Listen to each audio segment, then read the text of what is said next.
వచ్చే లెక్క కంటే పొయ్యే లెక్క ఉండదేవిరా. వచ్చే లెక్క కంటే పొయ్యే లెక్క ఉండదేవిరా. సుబ్బారావు, నేను బుచ్చిబాబుని. నాకంటే సూపర్ గా ఉన్నాను. ఆ మధ్య మీ ఊళ్ళో ఏదో 10 ఎకరాలు మామిడి తోట బేరానికి వచ్చిందన్నావు. దాన్ని ఓకే చేసే. డబ్బుల గురించి ఆలోచించగరా, రేపే ఇచ్చేద్దాం సింగిల్ పేమెంట్.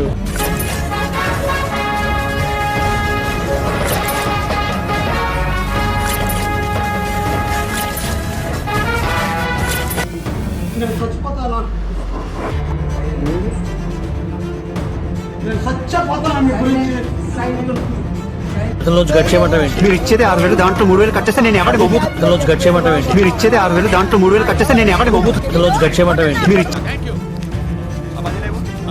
సగం గుళ్ళు నేను కొట్టే సగం గుళ్ళు కొట్టా కాబట్టి 50-50 మొత్తం 9